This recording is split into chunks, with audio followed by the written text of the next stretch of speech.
নমস্কার বন্ধুরা, মমতা সামন্তের গ্রাম্য রান্নাতে আজকের রান্না পটলের দোরমা। এর জন্য লাগছে পটল, আদা বাটা, রসুন বাটা, কাজু বাদাম আর পোস্ত বাটা, কাঁচা লঙ্কা কুচি, ধনে গুঁড়ো, 5 ফোড়ন, হলুদের গুঁড়ো, লবণ, শুকনো লঙ্কার গুঁড়ো, জিরে গুঁড়ো, চিংড়ি মাছ ছোটো ছোটো কেটে নিয়েছি, পেঁয়াজ কুচি, পটলের বিচে বাটা, সাদা তেল, টমেটো বাটা, পেঁয়াজ বাটা এই ফোড়ন দিয়ে তৈরি করতে হবে।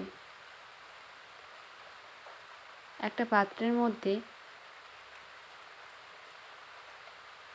পটলগুলো নিয়ে তাতে লবণ, হলুদ মাখিয়ে নিতে হবে।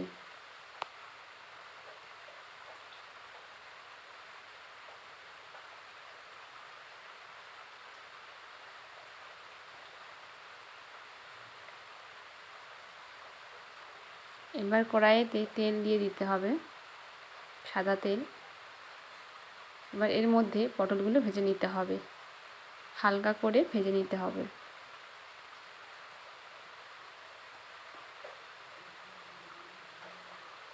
ভাজা হয়ে গেছে, এবার পটলগুলো তুলে নেব।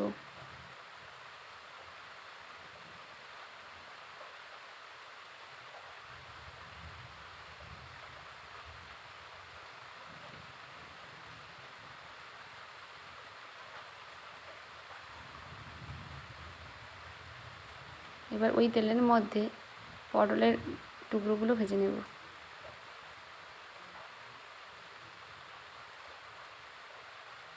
ভাজা হয়ে গেছে, এবার তুলে নেব।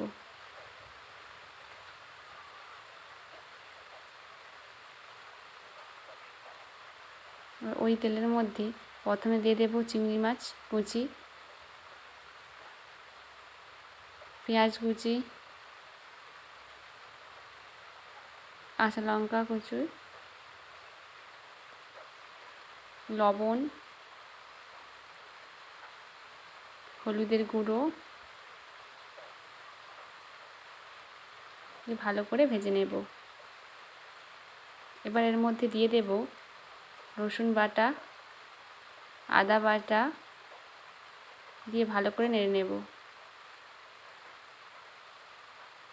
এবার এর মধ্যে দিয়ে দেব পটলের বিচে বাটা। পটলের ভেতরের অংশটাকে পুরোটা বেটে নিয়েছিলাম। এবার পুর তৈরি হয়ে গেছে, এবার নামিয়ে নেব।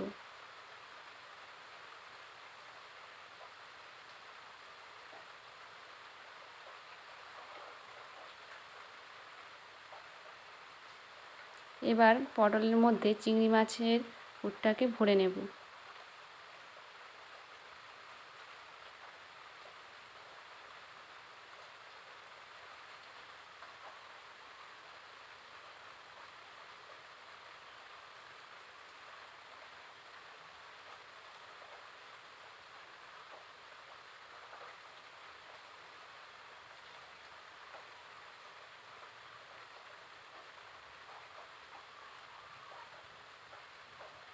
এবার না পটলের মুখটাকে একটা খাঁচি দিয়ে ভালো করে আটকে নেব, যাতে পটলের পুরগুলো না বেরিয়ে যায়।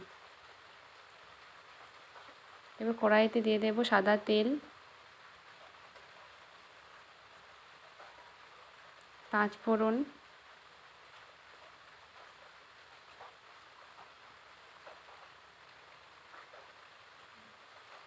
পেঁয়াজ বাটা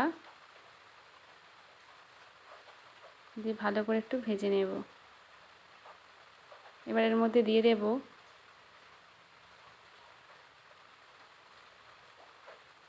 সামান্য পরিমাণ লবণ, রসুন বাটা,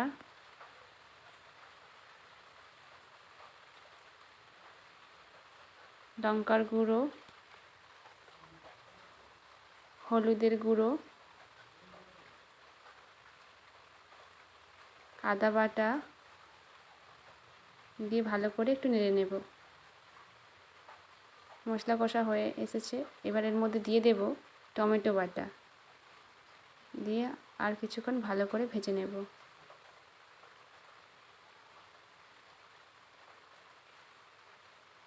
এবার এর মধ্যে দিয়ে দেব ধনে গুঁড়ো, জিরে গুঁড়ো দিয়ে ভালো করে নেড়ে নেব। এবার এর মধ্যে দিয়ে দেব সামান্য পরিমাণ জল। এবার জল দিয়ে দিলাম। জল ফুটে এসেছে। এবার এর মধ্যে দিয়ে দেব ভেজে রাখা পটলগুলো।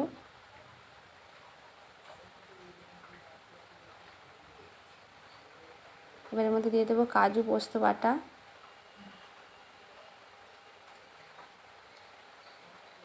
দিয়ে কিছুক্ষণ সেদ্ধ করে নেব। যদি এই রান্নাটি আপনাদের ভালো লাগে অবশ্যই কমেন্ট করবেন।